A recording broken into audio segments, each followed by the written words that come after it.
بسم الله الرحمن الرحيم نحمده ونصلي على رسول الكريم أما بعد السلام عليكم ورحمة الله وبركاته.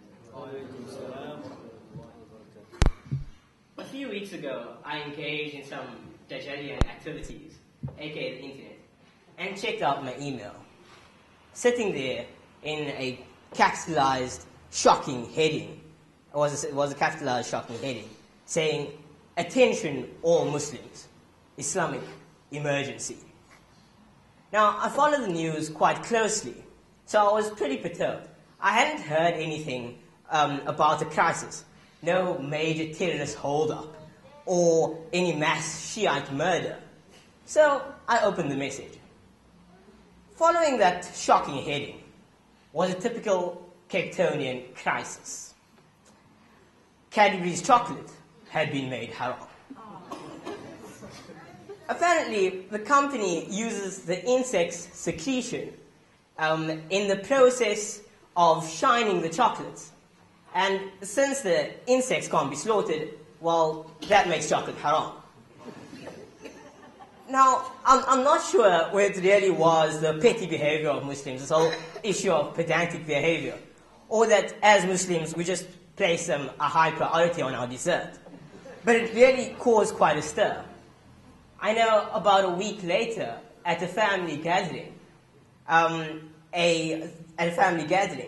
there was a person who made a chocolate dessert, and this was pushed aside.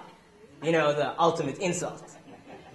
On a larger scale, an emergency meeting was called by the MJC, and a front-page article in the Cape Argus was published, showing the world exactly how horribly far our problems go. Today, a month down the line, and the MJC is still deliberating this crucial matter. The Cadbury crisis was Cape Town's very own mini 9/11. So, while thinking about this ridiculous concept, I came across a very apt event, a story between Nabi Musa and the Bani Israel, Surah Baqarah, verses 67 to 71. Remember when Moses said to his people, "God commands you to slaughter a cow." They said, "Are you mocking us?" He replied, "God forbid that I should be so foolish." They said, "Call on your Lord to make plain to us what kind of cow she should be." He said, "God says, let her be neither an old cow nor a young heifer, but in between. Do then as you are commanded." They said, "Call on your Lord to make clear to us what color she should be." He says, "God says it should be a yellow cow, bright of hue and pleasing to the beholder." They said, "Call on your Lord to tell us exactly what type she should be. For to us cows are much alike, and God willing, we shall be rightly guided." He said, "God says, let her be a cow, not broken in to plow the earth or to water the tillage, free of all fault or blemish." They said, "Now you have come up with the right description." They slaughtered her, having almost declined to do so.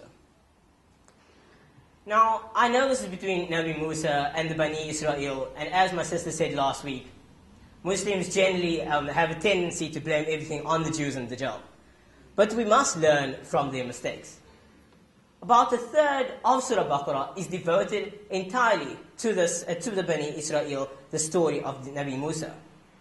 As Anwar al-Awlaki said in his prophet series which he has made, the Quran speaks so much about the Bani Israel that the Quran almost became the story of Musa. The Bani Israel were the previous Muslim Ummah, showing us exactly where they failed and how we should improve. Muslim quotes the Prophet as saying, "You will follow the Bani Israel step by step."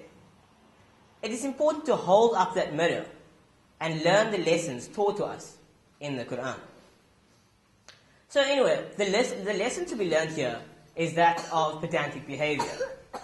We cannot keep asking questions, for as we saw almost happened in the story, the task then becomes impossible. We cannot be perfect. In fact, that would be detrimental, since it takes away from the credibility of our good actions. And then a second lesson, that this petty nitpicking actually has seriously bad consequences for our ummah.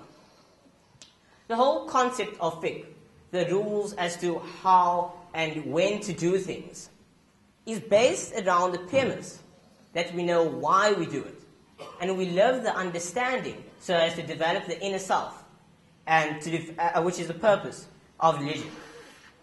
Unfortunately, value has been accorded to religious labels rather than iman and religious deeds. For example, we religiously recite the niyyah every night, strictly after Tarawih and before we break our fast, while in the daytime we tend to do all sorts of dodgy things.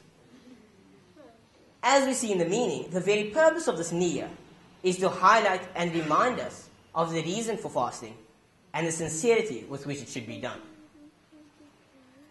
In our own community, we see this coming up quite often.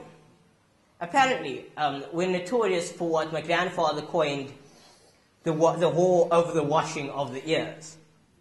Around the 1970s, there was this whole meat-eating debacle, whether injected animals are halal or not. And, of course, the all-too-famous Eid issue. These conflicts have created huge splits within our families and communities. The Eid issue even reached the point where a Mooni refused to marry a Makki, just because, well, based on the different ideas. Eid is supposed to be a celebratory day with a happy and communal spirit, not a time for fitna. We do not need to ruin what is meant to be a day of unity for petty, arbitrary reasons. And this applies to all such issues, with us as a community being the priority.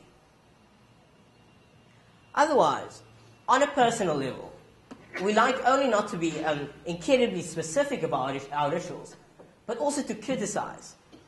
Famously, someone would go over to the women's section and say, 3 strands of your hair came out, your salah is batil. And even though I would cherish this weird sense of care, I think it makes much more sense to concentrate on the actual connection than to be staring at someone else during your salah. It's not all as important to wash all 302 square centimeters of your face during abdas, when we ignore the reasons behind it of calmness and spiritual purification. Sometimes religion must remain a personal thing, and we must know where to draw the line so as to grant more freedom to people, both in ideas and so that we may progress in our inner selves, and so as not to deter people from the true beauty of Islam. So, in the interest of divining the true message and unity within our families and community, we should discard these ridiculous notions and concentrate on the true reasons right now. Many a time we wonder why in the Prophet's time and shortly after that, the Ummah then was so salih. They came up with so many inventions, they spread the message so well through their conduct. But here we have the answer, that the Prophet didn't place much value on the smaller things, when there were so many other bigger, more pertinent issues, where Iman was the priority. Let us slaughter the cow the first time around, and grasp the message within, so that we may progress both in ourselves and as a whole, inshallah. Shukran.